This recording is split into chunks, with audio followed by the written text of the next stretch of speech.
Honda F6b owners, probably some of this will help the Goldwing guys as well, but the F6b is what I have. And I bought a Bushtec hitch for my bike. Took a lot of work, better part of a whole day to try and figure out what I needed to do. A lot of up and down, moving around, grabbing more tools and more sockets and just trying to get stuff to fit. Scratched my head on a few things, trying to figure out what the instructions were trying to tell me. The instructions actually were pretty good. Now that I know what I'm doing, they make perfect sense, but trying to make sense of the directions when you don't know what you're actually looking at is a little bit confusing.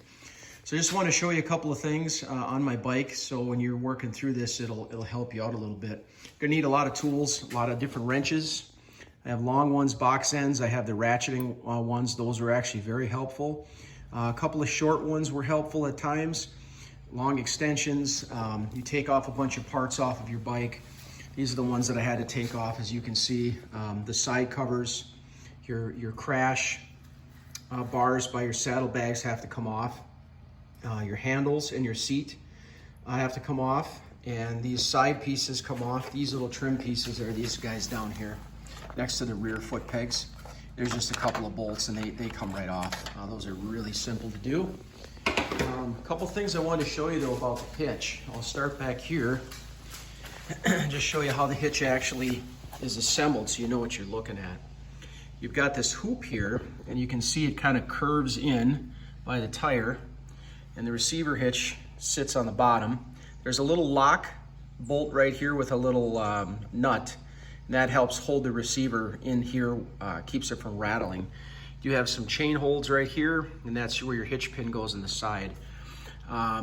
Inside the hoop though, you have a set of flat vertical arms on both sides of your hitch.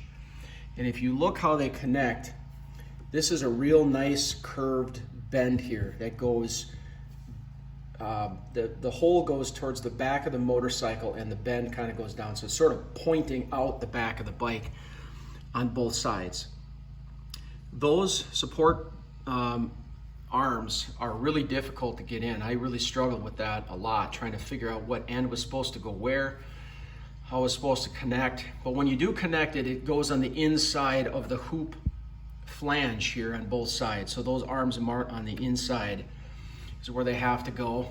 You put the nuts on the outside so they're easier to get at. You put everything together very, very loose. The other tricky part is these support arms right here. These are the horizontal bars. There's one for each side. They were both labeled when I got them.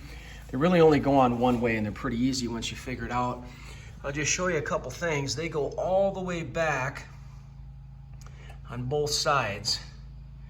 Those arms, that's the bolts right there where they bolted in. That's the hitch right here. And that goes all the way back. And where those mount to, very special set of instructions that they give you a caution for. And the reason that is because those pieces bolt on to your saddlebag support brackets, which are right here. This is your saddlebag support.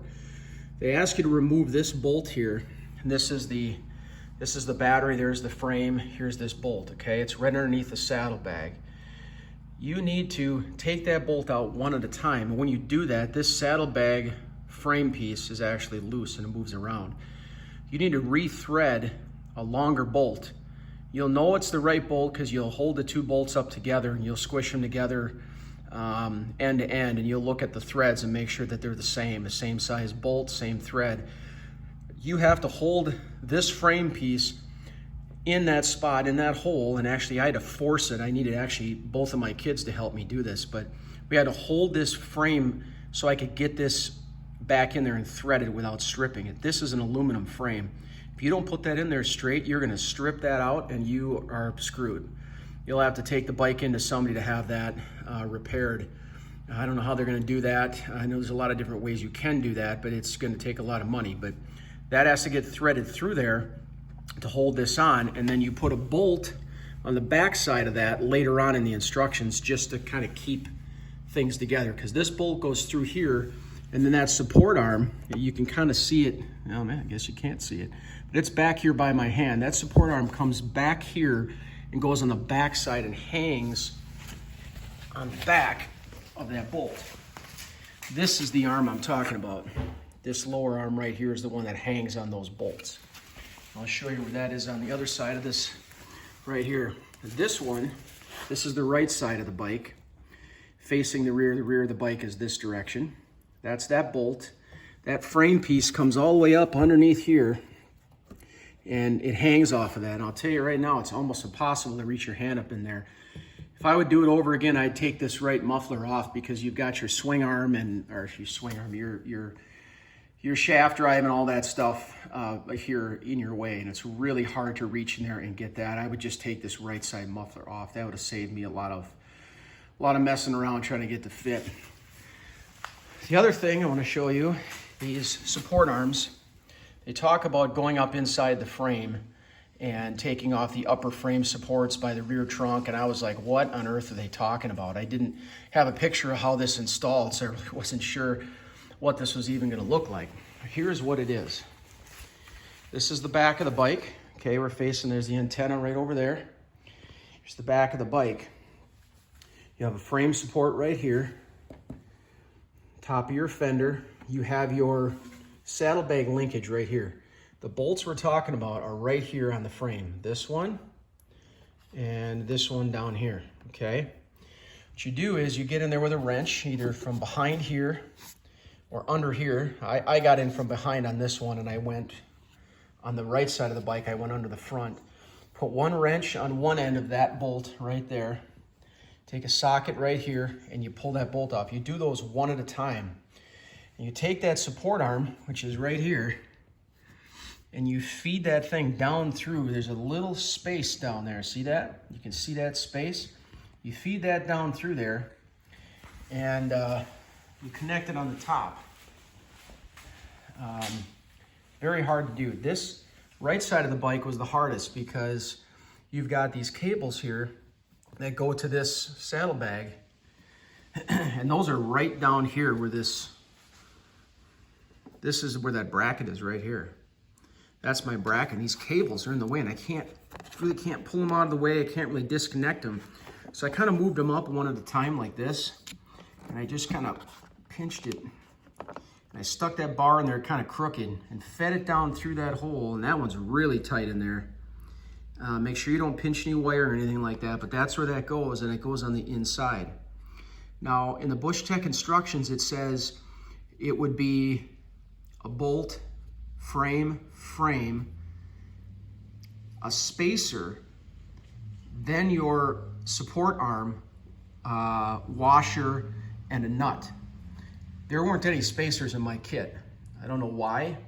I'm assuming maybe it's just instructions written for a different bike, but the 2013 did not have a spacer, and I think it could maybe use a spacer, but right in here, this little box right here is right in the way. So if there was a spacer on this side, it definitely wouldn't fit.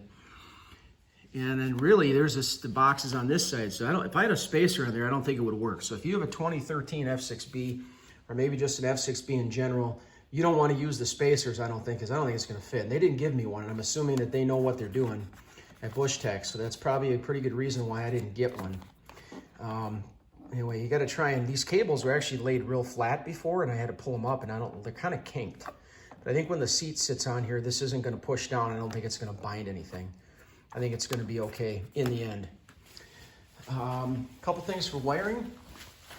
I bought the F6b isolator. This all came from Bushtec, and actually when I opened it up, this stuff is, it's all electrical connection. So if you are familiar with that company, I bought several things from them. Great company. But there's a three-way splitter. There's the isolator loop, and then there's a wiring harness that came from Bushtec. So how this hooks up, this is your OEM brake light connection. That's where your brake light plugs into. You plug in your three-way splitter, and you get a splitter for the brake light for your bike, and then it splits off right here. These wires split off into this white plug. This white plug feeds it right into the isolator. I think it actually works backwards, so the electrical connection goes through the isolator and then back into the brake line is I think how it works. So it isolates any electrical spikes or any loads on the bike that would fry out your stuff. But anyway, that's how that works. So that plugs into here. That's a three-way splitter that plugs into here. This is your trailer wiring harness plug right here. So you've got all your wires here, your blue, green, black, red, yellow. Well, there's no red, I guess. There's a white and a brown. Anyway, that's where that plugs in. I don't know what this is for. If anybody knows, put that in the comment. That was in the back here. It's some kind of wiring thing. I don't really know what it is. Maybe it's for a trunk or something. I don't know, but it's part of the stock wiring harness, but it's here. I don't know what it's for, but it is there. Then you have to run off this isolator loop a positive and a negative. I don't know why, but the negative is white, and which is usually a neutral or a common in a lot of circuits, but the white is ground, the red is to the battery. I had to add an extension. These are about 6 to 8 inches too short for this bike. Now maybe there was another way to run these. That electrical connection, there's really no instructions, to be honest with you, on this. It was pretty self-explanatory once I looked at it. But this does have to go to the battery. So I soldered on an extension, gave myself another foot or so of wiring. You come over here to the battery, and they have a crimp-on connector, which I didn't care for, but they gave me one. I thought I'll try it for now, make sure it works. If I ever have any issues, I'll solder a connection on there. That's something that I'm more than capable of doing. They also sent for the red power side, they have this little fuse holder that came with it. You just cut that in half, and then of course you just splice the ends in. One goes back to the red wires and the other one goes to the positive battery terminal. That's how that wiring works.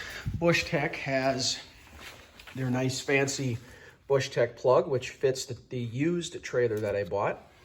And that's the end right here that fits on my wiring. There you go. Blue, black, green, brown, white, yellow, which match this plug. So that's where that gets plugged in. I haven't mounted it yet. I'm gonna hook up the trailer and everything, and I'm gonna loop up the wiring and everything to make sure that I've got it where I need it to be, so it's not too long dragging on the ground. I can't think of anything else I can really tell you. I think it's helpful to just see how this assembles. I could have skipped a lot of those instructions had I just seen a video of it. These are like your 9/16 bolts. Those are those small ones. You want to, they go on with a little nylock nut. This bolt you want to put in here right away with that, because there was only one of those. I thought I was missing one originally, and I wasn't. You're going to have these bolts again up by the frame. They're going to give you these. These are the ones that are 2.5 inches. These are the longest bolts you have, so those two go up here, and they also get washers.